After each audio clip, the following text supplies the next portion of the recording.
વિદ્યાર્થી મિત્રો, હું વિશાલ ભાટિયા ધોરણ 10માં આપનું હાર્દિક સ્વાગત કરું છું.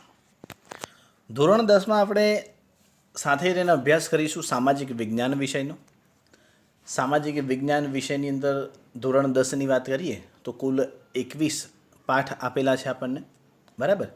અને તમારા માટે, તમારી કારકિર્દી માટે ધોરણ 10નું જે બોર્ડની જે એક્ઝામ છે, આ વર્ષ જે છે એ ખૂબ જ અગત્યનું ગણી શકાય કે ધોરણ 10ની અંદર કયા પ્રકારે અથવા તો કેવી મહેનત તમે કરશો, શું પરિણામ આવશે, એના આધારે તમે તમારું ભવિષ્ય ઘડી શકશો.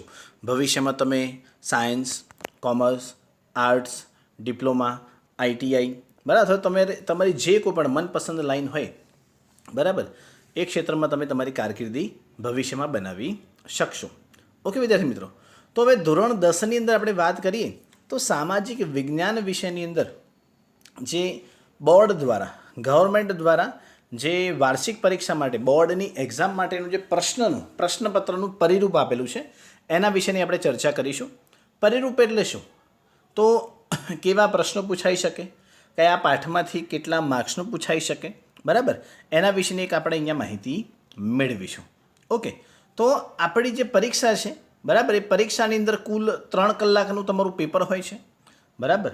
સામાજિક વિજ્ઞાનની વાત કરીએ તો 3 કલાકનું તમારું પેપર હોય છે અને એ પેપર તમારે કુલ 80 ગુણનું હોય છે. આપણી એક્ઝામની અંદર આપણું જે પેપર હોય છે એ પેપરની અંદર ટોટલ અલગ અલગ 4 વિભાગ હોય છે, બરાબર. એમાં વિભાગ એ VSQ તરીકે ઓળખાય છે, હેતુલક્ષી પ્રશ્નો, VSQ, વેરી શોર્ટ ક્વેશ્ચન્સ, બરાબર. જે 16 પ્રશ્નો આપણને આપેલા હોય છે અને દરેક પ્રશ્નના 1 ગુણ હોય છે. ટોટલ 16 માર્ક્સનો સેક્શન એ એટલે કે વિભાગ એ આપણને આપેલો હોય છે કે જેની અંદર જોડકા, ખાલી જગ્યા, બરાબર, યોગ્ય વિકલ્પ પસંદ કરી જવાબ આપો એટલે કે આપણે MCQ કહીએ છીએ. 1-2 શબ્દમાં જવાબ હોઈ શકે, ખાલી જગ્યા હોઈ શકે, ખરા ખોટા, એમાં પણ ખોટા વિધાનોને સાચા કરીને આપણે દર્શાવવાના, કોઈ ચિત્ર તમને આપેલું હોય, કોઈ સ્મારકનું ચિત્ર આપેલું હોય, એને આપણે ઓળખવાનું હોય, બરાબર. એવા અલગ અલગ પ્રકારે VSQ આપણને એક્ઝામમાં પૂછી શકે છે. એટલે કે પ્રશ્ન નંબર 1 થી 16ની આપણે વાત કરીએ તો પ્રશ્ન નંબર 1 થી 16 જે છે, બરાબર, એ હેતુલક્ષી પ્રશ્નો છે. 1 માર્ક્સના પ્રશ્નો રહેલા હોય છે. ઓકે, તો એના માટે, એની તૈયારી માટે આપણે વાત કરીએ તો આપણે પાઠ્યપુસ્તકને ખાસ મહત્ત્વ આપીશું. ઓકે, અને પાઠનું જે વાંચન ખાસ કરીશું જેથી કરીને આપણે આ 16 માર્ક્સ લાવવાનો આપણે પૂરેપૂરો પ્રયત્ન કરી શકીએ. ઓકે વિદ્યાર્થી મિત્રો, ત્યારબાદ છે વિભાગ બી, બરાબર. વિભાગ બીની વાત કરીએ તો વિભાગ બીની અંદર પ્રશ્ન નંબર 17 થી 26 આવે છે. કુલ 10 પ્રશ્નો છે એની અંદર, દરેકના 2 ગુણ છે અને 20 માર્ક્સ એ આપણને એનું કુલ ગુણભાર છે.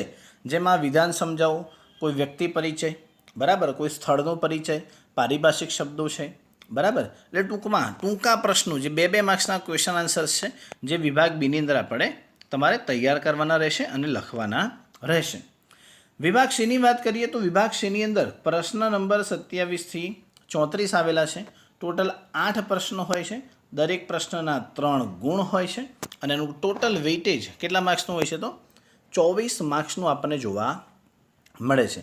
જેમાં તફાવત, વિધાન સમજાવો, પારિભાષિક શબ્દો છે અથવા તો 3 માર્ક્સને લગતા જે કોઈ પણ પ્રશ્નોના સવાલ જવાબ આવે, બરાબર, એનો સમાવેશ અહીંયા વિભાગ સીની અંદર કરવામાં આવતો હોય છે. જ્યારે વિભાગ ડીની આપણે વાત કરીએ, બરાબર, વિભાગ ડીની અંદર પ્રશ્ન નંબર 35 થી 39 છે, બરાબર. જે 5 માર્ક્સના પ્રશ્નો છે, 5 પ્રશ્નો પૂછાય છે જેમાં દરેકનું ગુણભાર કેટલા માર્ક્સનું છે તો 4 ગુણનો અને અહીંયા 20 માર્ક્સના પ્રશ્નો આપણને પૂછાતા હોય છે, બરાબર. 20માંથી પણ જે 16 માર્ક્સના છે એમાં પ્રશ્નના સવાલ જવાબ તમારે લખવાના હોય છે અને 4 માર્ક્સનો જે છે એ આપણને શું પૂછાય છે, નકશો પૂછાતો હોય છે, બરાબર. અને આ પ્રકારે આપણે ખાસ ધ્યાન આપવું પડશે. જે લોંગ ક્વેશ્ચન આન્સર્સ છે, બરાબર, એ આપણને આવા પૂછાતા હોય છે. ઓકે વિદ્યાર્થી મિત્રો, તો આ જે આપણે વાત કરી એ સેક્શન વાઇઝ જે પ્રશ્નો પૂછાય છે એના વિશે આપણે અહીંયા ચર્ચા કરી. વિદ્યાર્થી મિત્રો, ત્યારબાદ આપણે અહીંયા હવે ચર્ચા કરીએ તો જે અલગ અલગ ગુણભારની વાત છે, બરાબર, કે કયા પાઠમાંથી કેટલા માર્ક્સના પ્રશ્નો પૂછાય છે એના વિશેની આપણે અહીંયા ચર્ચા કરવાની છે. એમાં પહેલાં આપણે ખાસ જાણી લઈએ કે પાઠ નંબર 1થી વાત કરીએ. પાઠ નંબર 1થી 7 પાઠ જે છે એ શું છે? તો એ આપણા માટે ઇતિહાસ છે. એ જ પ્રકારે પાઠ નંબર 8થી લઈને 14 સુધીની વાત કરીએ તો એ જે પાઠો છે એ આપણા માટે ભૂગોળ છે. અને 15થી જે 21 સુધીના પાઠ છે એમાં અર્થશાસ્ત્ર અને નાગરિક શાસ્ત્રના વિષયોનો સમાવેશ કરેલો છે.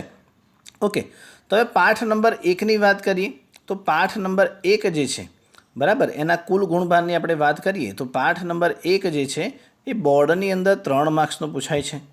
બરાબર, આ તમારે અનુક્રમણિકામાં જ લખી દેવાનું. એ જ પ્રકારે પાઠ નંબર 2ની વાત કરીએ તો એ 3 માર્ક્સનો પૂછાય છે. પાઠ નંબર 3 4 માર્ક્સનો પૂછાય છે. પાઠ નંબર 4 જે છે એ 4 માર્ક્સનો છે. પાઠ નંબર 5 પણ 4 માર્ક્સનો. પાઠ નંબર 6 પણ 4 માર્ક્સનો. 7 નંબરનો પાઠ છે એમાંથી 3 માર્ક્સ. 8 નંબરના પાઠમાંથી 3 માર્ક્સ. 9મા પાઠમાંથી 4 માર્ક્સ. 10મા પાઠમાંથી 5 માર્ક્સ. 11મા પાઠમાંથી 4 માર્ક્સ. 12મા પાઠમાંથી 3. 13મા પાઠમાંથી 3. 14મા પાઠમાંથી પણ 3 માર્ક્સ. 14મા પાઠમાંથી 4 માર્ક્સ. 15મા પાઠમાંથી 4 માર્ક્સ. 16મા પાઠમાંથી 4 માર્ક્સ. 17મા પાઠમાંથી 4 માર્ક્સ. 18, 19માંથી પણ 4 માર્ક્સનું પૂછાય છે. અને 20 અને 21મો પાઠ જે છે એમાંથી 5 માર્ક્સના પ્રશ્નો પૂછાય છે. બરાબર, અને ભૂગોળના જે પાઠ છે એમાંથી આપણે વાત કરીએ તો જે આપણે વાત છે કે 4 માર્ક્સનો જે નકશો પૂછાય છે, બરાબર, એ ભૂગોળના પાઠોમાંથી પૂછાતું હોય છે. હવે અહીંયા આપણને આપેલું છે ઓબ્જેક્ટિવ, એટલે જે પહેલું છે, પહેલી લાઈન જે દરેક જગ્યાએ આપેલી છે, બરાબર, એ 1 માર્ક્સવાળી, એટલે કયા ચેપ્ટરમાંથી કેટલા VSQ પૂછાય છે એ આપણને આપેલું છે. એ જ પ્રકારે કયા પાઠમાંથી 2 માર્ક્સના પ્રશ્નો પૂછાય છે, બરાબર, એની ગણતરી અહીંયા આપણને આપેલી છે. ઓકે, ત્યારબાદ કયા પાઠમાંથી 3 માર્ક્સના પ્રશ્નો પૂછાય છે, બરાબર, એ આ લાઇનમાં તમને આપેલું છે. બરાબર, અહીંયા પણ તમે જોઈ શકો છો કે કૌંસની અંદર લખેલું છે અમુક, બરાબર, બહારની બાજુ જે છે, બરાબર, જેમ કે આપણે આ પ્રશ્નની વાત કરીએ તો બહારની બાજુ 3 લખ્યા છે, એટલે કે 3 માર્ક્સનો કૌંસમાં છે 1 પ્રશ્ન. 3 માર્ક્સનો 1 પ્રશ્ન, કૌંસમાં જે તમને આપેલું છે પ્રશ્નોની સંખ્યા આપેલી છે, બરાબર. એ જ પ્રકારે 2 માર્ક્સનો 1 પ્રશ્ન, 4 માર્ક્સનો 1 પ્રશ્ન, 3 માર્ક્સનો 1 પ્રશ્ન, એવા ચેપ્ટર વાઇઝ આપણને આખું આપેલું છે. બરાબર, તો એ પ્રમાણે આપણે અહીંયા જોવાનું થાય છે. અને ટોટલ પેપર જે છે એ આપણું 80 માર્ક્સનું છે. બરાબર, એ આપણે આગળ ચર્ચા થઈ ગઈ છે. વિદ્યાર્થી મિત્રો, અહીંયા તમે જે જોઈ શકો છો એ આપણા ટેક્સ્ટબુકની, એટલે કે આપણા પાઠ્યપુસ્તકનું અનુક્રમણિકા છે, જેમાં પાઠ નંબર 1થી 7 જે છે એ આગળ પણ વાત થઈ આપણે કે ઇતિહાસ છે. અને આ વખતનો ઇતિહાસ જે છે એ ખૂબ જ સરસ છે. બરાબર, તમે 8મા 9માની અંદર આપણો જે ઇતિહાસ ભણ્યા એ આપણો દેશ ગુલામ હતો, ગુલામીમાંથી કેવી રીતે બહાર આવ્યો, બરાબર, આઝાદી કેવી રીતે મેળવી, આપણું બંધારણ કેવી રીતે ઘડાયું, બરાબર, એના વિશેની બધી આપણે ચર્ચા તમે 8મા 9મા ધોરણમાં કરી ગયા છો. પણ હવે આપણા વારસા વિશે, બરાબર, પાઠ નંબર 1 પણ વારસો છે, આપણા ભારતનો વારસો. એ જ પ્રકારે સાંસ્કૃતિક વારસો, એમાં પણ પરંપરાઓ અને હસ્ત અને લલિત કલાઓ વિશે આપણે અભ્યાસ કરીશું. સંગીત, નૃત્ય, એના વિશેની બધી માહિતી એમાં આવશે. બરાબર, સંગીત કલા અને નૃત્ય કલાના જે પ્રાચીન સમયના જે ડાન્સ ફોર્મ્સ છે, શાસ્ત્રીય નૃત્યો, શાસ્ત્રીય સંગીત, એના વિશેની ચર્ચા આવશે. ત્યારબાદ પાઠ નંબર 3ની અંદર શિલ્પ અને સ્થાપત્યની કે અલગ અલગ પ્રકારના જે સ્મારકો આપણા દેશમાં બનેલા છે, બરાબર, પ્રાચીન સમયના, એના વિશેની ચર્ચા છે. ત્યારબાદ પ્રાચીન સાહિત્યના વારસા વિશે, બરાબર, કે પ્રાચીન સમયના જે પુસ્તકો છે જે અલગ અલગ ભાષાઓમાં લખાયેલા છે, અલગ અલગ લેખકો દ્વારા લખવામાં આવેલા છે, એના વિશેની વાત છે. વિજ્ઞાન અને ટેકનોલોજીનો વારસો, કે આપણા દેશને એવું કહેવાતું હતું કે ભારત દેશ જે છે એ ભક્તિભાવમાં જ રહેલો છે, યોગ સાધનામાં જ રહેલો છે, પણ આપણે પ્રાચીન સમયમાં પણ ઘણી બધી શોધો કરેલી છે. બરાબર, અને પાઠ નંબર 5 આપણે અભ્યાસ કરીશું, એટલે ક્યાંક ને ક્યાંક આપણને મનમાં એવો ભાવ આવશે કે આપણને આપણા ભારતીય હોવા પર આપણને ક્યાંક ને ક્યાંક ગર્વ થશે. ત્યારબાદ પાઠ નંબર 6માં પણ વારસાના સ્થળો વિશે જ છે. બરાબર, જે યુનેસ્કો દ્વારા વિશ્વ વારસાના સ્થળોમાં ભારતના જે સ્મારકોની પસંદગી થઈ છે એ સ્મારકો વિશે ચર્ચા એમાં કરવાની છે.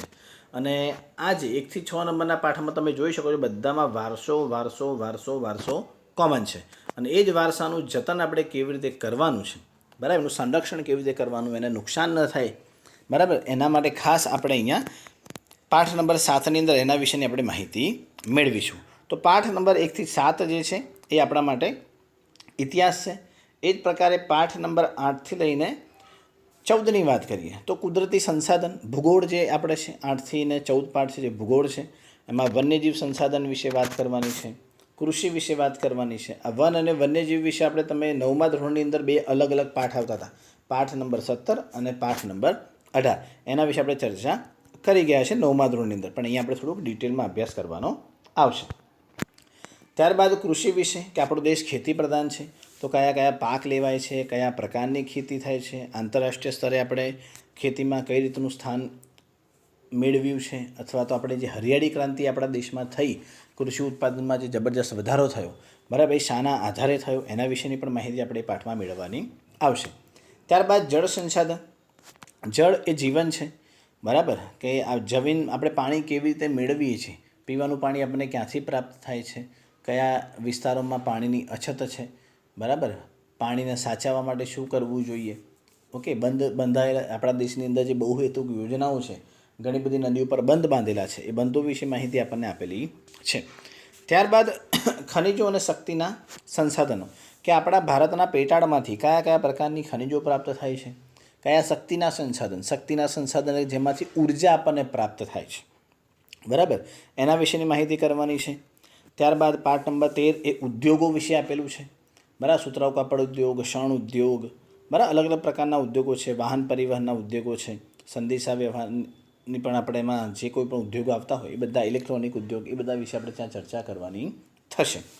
ઓકે, ત્યારબાદ છે પરિવહન, સંદેશા વ્યવહાર અને વ્યાપાર. પરિવહનમાં હવાઈ માર્ગ, દરિયાઈ માર્ગ અને જમીન માર્ગ વિશેની ચર્ચા કરવાની છે. સંદેશા વ્યવહાર, એક જગ્યાએથી બીજી જગ્યાએ સંદેશા કેવી રીતે પહોંચે છે, વેપાર કેવી રીતે થઈ શકે છે, બરાબર, તો આયાત નિકાસ વિશે પણ એમાં ચર્ચા કરવાની થશે. ઓકે, તો આ વાત થઈ આપણે ભૂગોળ વિશે. અને પાઠ નંબર 15થી વાત કરીએ તો પાઠ નંબર 21 સુધી, એમાં પણ ખાસ કરીને પાઠ નંબર 15, 16, 17 અને 18 પાઠ જે છે એ અર્થશાસ્ત્રને લગતા છે, બરાબર. આ 19મા પાઠમાં પણ અર્થશાસ્ત્રનું જ છે, બરાબર. જ્યારે તમે ભવિષ્યમાં જો કદાચ તમારે કોમર્સ લેવાનું થાય અને તમે જ્યારે 12મા ધોરણમાં 11-12ની જ્યારે કોમર્સમાં તમે અર્થશાસ્ત્ર વિશે તમારે અભ્યાસ કરવાનો થાય, ત્યારે આ જ બધા ટોપિકો વધારે ડિટેલમાં તમારે અભ્યાસ કરવાનો થશે. આર્થિક વિકાસ વિશે આપણે પાઠ નંબર 15માં ચર્ચા કરીશું. એ જ પ્રકારે આર્થિક ઉદારીકરણ, ખાનગીકરણ અને વૈશ્વિકરણ વિશે 16મા પાઠમાં ચર્ચા કરીશું. આર્થિક સમસ્યાઓ અને પડકારો, એમાં ગરીબી અને બેરોજગારીની શું સમસ્યા છે આપણા દેશમાં, એના ઉપાય શું કરી શકીએ, સરકાર શું કામ કરે છે, સરકારની કઈ યોજનાઓ છે, બરાબર, એ બધા વિશે ત્યાં ચર્ચા કરીશું. ત્યારબાદ ભાવ વધારો અને ગ્રાહક જાગૃતિ, કે ભાવ કેવી રીતે વધે છે, ભાવ વૃદ્ધિના કારણો કયા છે, ભાવ વૃદ્ધિને કેવી રીતે ઘટાડી શકાય, ગ્રાહકોમાં કયા પ્રકારે જાગૃતિ લાવવાની, ગ્રાહકોના અધિકારો કયા છે, ગ્રાહકોની ફરજો કઈ છે. ત્યારબાદ આંતરરાષ્ટ્રીય સ્તરે ગુણવત્તા, કોઈપણ ચીજ વસ્તુની ગુણવત્તાનું માપન કરવા માટે આપણા દેશની અંદર અને આંતરરાષ્ટ્રીય સ્તરે કયા પ્રકારની સંસ્થાઓ આવેલી છે, બરાબર, એના વિશે આપણે માહિતી મેળવીશું. ત્યારબાદ માનવ વિકાસની HDI, હ્યુમન ડેવલપમેન્ટ ઇન્ડેક્સ, બરાબર, માનવનો વિકાસ થયો છે કે નહીં, બરાબર, એની અંદર આપણું ભારત કઈ જગ્યાએ છે, કયા નંબર પર છે, બરાબર, કયા લેવલે છે, અથવા તો ભારત માનવ વિકાસમાં પાછળ છે તો શાના કારણે પાછળ છે. એમાં ખાસ કરીને મહિલા સશક્તિકરણ વિશે આપણે અભ્યાસ કરવાનો થશે. ઓકે, ત્યારબાદ સામાજિક સમસ્યાઓ જે છે આપણા દેશની, તે એમાં બળવાખોરી, જ્ઞાતિવાદ, બરાબર, આતંકવાદ, એ બધી જે સમસ્યાઓ છે એ સમસ્યાઓ વિશે આપણે ચર્ચા કરવાની છે, અને એના માટેના ઉપાયો કયા હોઈ શકે એના વિશેની પણ ચર્ચા કરીશું. અને છેલ્લે જે સામાજિક પરિવર્તન, બરાબર, એમાં વૃદ્ધોને નડતી સમસ્યાઓ, બાળકોની સમસ્યાઓ, બરાબર, એ સમસ્યાઓ વિશે આપણે ચર્ચા કરવાની છે. ભ્રષ્ટાચારને કેવી રીતે નાથી શકાય, એ બધા વિશે આપણે ત્યાં ડિટેલમાં ચર્ચા કરવાની રહેશે. ઓકે, તો આ પ્રકારે આપણે 21 પાઠનો અભ્યાસ આપણે આપણા ધોરણ 10ના સામાજિક વિજ્ઞાન વિષયમાં આપણે કરવાનો રહેશે, બરાબર. આપણે આગળ જે હમણાં જ જે ચર્ચા થઈ કે કયો પાઠ કેટલા માર્ક્સનો છે, બરાબર, એ તમે અહીંયા એ લિસ્ટમાંથી જોઈ અને ચેપ્ટરની બાજુમાં જ અહીંયા લખી દેજો કે કયો પાઠ કેટલા માર્ક્સનો છે તે. ઓકે, તો તમારે તૈયારી કરતી વખતે થોડુંક વધારે સામાન્ય રહેશે. અને અત્યારે આપણે જે માળખાની ચર્ચા કરી, ઓકે, તો એ માળખું જે છે એ કોરોના કાળ પહેલાંનું છે, બરાબર, જે રેગ્યુલર જ્યારે 100% સિલેબસ અભ્યાસક્રમમાં હતો એની આપણે ચર્ચા કરી છે. પણ જ્યારે આ કોરોના મહામારી આવી, બરાબર, એના કારણે શાળા બંધ રહી, બરાબર, વિદ્યાર્થીઓ શાળા સુધી ન પહોંચી શક્યા, બરાબર, એના કારણે શિક્ષણને ઘણું બધું નુકસાન થયું છે, બરાબર. પણ એ નુકસાન ઓછું થાય એના માટે અને વિદ્યાર્થીઓ સારો અભ્યાસ કરી શકે એના માટે સરકાર દ્વારા 30% સિલેબસ કટ કરવામાં આવ્યો હતો, ઓછો કરવામાં આવ્યો હતો, બરાબર. અને એ વખતની વાત કરીએ તો અહીંયા જે આપણને 21 પાઠ આપેલા છે, બરાબર, એ 21 પાઠમાંથી 7 પાઠને કેન્સલ કરવામાં આવ્યા હતા, 7 પાઠને કટ કરવામાં આવ્યા હતા, બરાબર. જેના વિશે પણ હું તમને જણાવી દઉં છું. જેમાં પાઠ નંબર 3 કટ હતો, પાઠ નંબર 7 કટ છે, બરાબર. એ જ પ્રકારે પાઠ નંબર 12 કટ કરવામાં આવેલો છે. ઓકે, ત્યારબાદ આપણે વાત કરીએ તો પાઠ નંબર 12 પછી પાઠ નંબર 14, 15 અને 16 પણ કટ કરવામાં આવેલા છે, બરાબર. અને પાઠ નંબર 21 જે છેલ્લો પાઠ છે, બરાબર, એને પણ કોરોના કાળની અંદર ધોરણ 10 2020 અને 2021ના વર્ષ માટે આ સિલેબસ, આ 7 પાઠને કટ કરવામાં આવ્યા હતા. ઓકે, હવે આપણે અત્યારે ફૂલ કોર્સને ધ્યાનમાં રાખીને આગળ વધીશું, બરાબર. કયા પ્રકારે માહિતી આગળ જતાં સરકારની જે કોઈ પણ ગાઈડલાઈન આવે એના આધારે આપણે આગળ કામ કરીશું. પણ અત્યારે તો આપણે પૂરેપૂરો કોર્સને જ ધ્યાનમાં લઈને આપણે આગળ વધીશું. ઓકે વિદ્યાર્થી મિત્રો, તો આ પ્રથમ વિડીયોની અંદર તમને એક ઓવરવ્યૂ, સામાજિક વિજ્ઞાનનું ઓવરવ્યૂ તમને આપ્યું છે, બરાબર. અને કેવી રીતે આપણે કામ કરીશું, બરાબર. અને આવતા વિડીયોની વાત કરીએ તો નેક્સ્ટ લેક્ચરથી આપણે પાઠ નંબર 1ની શરૂઆત કરીશું, બરાબર, જેમાં આપણે ડિટેલમાં અભ્યાસ કરીશું. ઓકે વિદ્યાર્થી મિત્રો, ધન્યવાદ.